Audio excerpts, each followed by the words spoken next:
সম্মানিত মুসল্লিয়ানি কারাম, সর্বশেষে আজ এই ঈদ ময়দানে একটি গুরুত্বপূর্ণ বিষয় নিয়ে খুবই সংক্ষিপ্ত আলোচনা করে বয়ান শেষ করব ইনশাআল্লাহ। সেটা হলো বর্তমান মুসলমানদের দুরবস্থার কারণ কি ও তার প্রতিকার কি। মনে রাখবেন, আমরা কিয়ামতের খুবই নিকটতম সময়ের মধ্য দিয়ে চলে যাচ্ছি।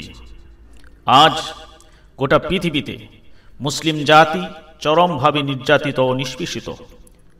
চারিদিকে শুধু হাহাকার ও অসহায়তা বিরাজ করছে। বর্তমান ইন্টারনেটের যুগে এ বিষয়ে বেশি কিছু বলার প্রয়োজন নেই, কিন্তু আমরা কি একবারও ভেবে দেখেছি যে এর পিছনের কারণটা কি? মনে রাখতে হবে, হক্কানি অভিজ্ঞ উলামায়ে কেরামগণের মতে এসবের মূল কারণ হলো তিনটি। নাম্বার 1, আল্লাহর বিধিবিধানের নাফরমানি। নাম্বার 2, রাসূলুল্লাহ সাল্লাল্লাহু আলাইহি ওয়াসাল্লামের তরিকা বিরোধী জীবনযাপন। নাম্বার 3, হক্কানি যোগ্য আলিমদের থেকে সাধারণ মানুষের দূরত্ব। এই তিনটি কারণে আজ উম্মতে মুসলিমার এই করুণ অবস্থা।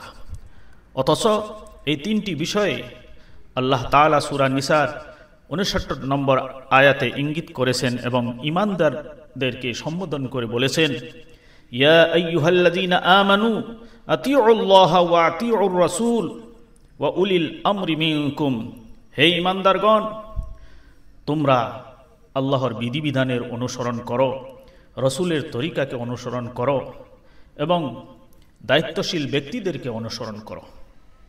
মনে রাখবেন, এই আয়াতে দায়িত্বশীল ব্যক্তি মানে হলো দ্বীনের ধারক বাহক উলামাগণ।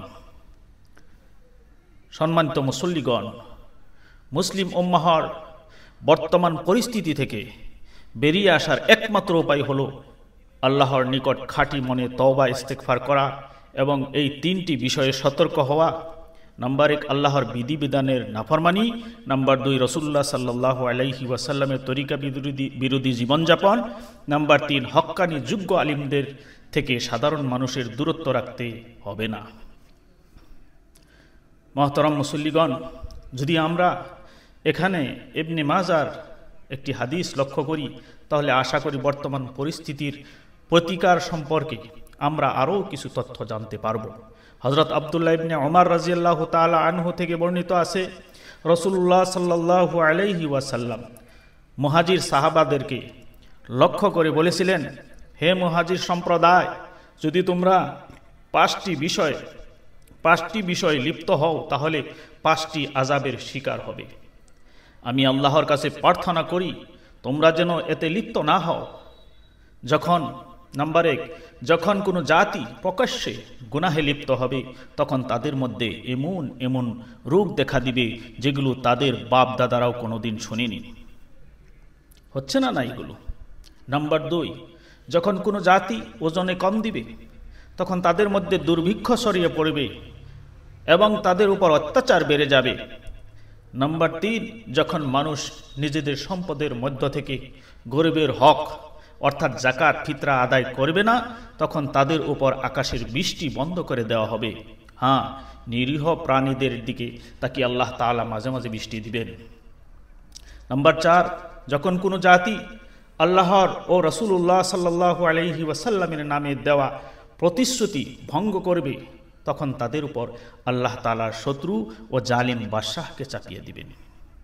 নাম্বার 5, যখন দায়িত্বশীল মানুষেরা আল্লাহর বিধান অনুযায়ী ন্যায় বিচার করবে না বরং নিজেদের মন গড়া মতে চলবে, তখন আল্লাহ তাআলা তাদেরকে কঠিন আযাবে লিপ্ত করবেন। আসেন আমরা দোয়া করি আল্লাহ তাআলা যেন আমাদের এই 5 রকম অপকর্ম থেকে হেফাজত করুন। আমি এখানেই আমার বক্তব্য শেষ করছি। নামাজের জন্য ইনশাআল্লাহ সময়ও হয়ে গিয়েছে।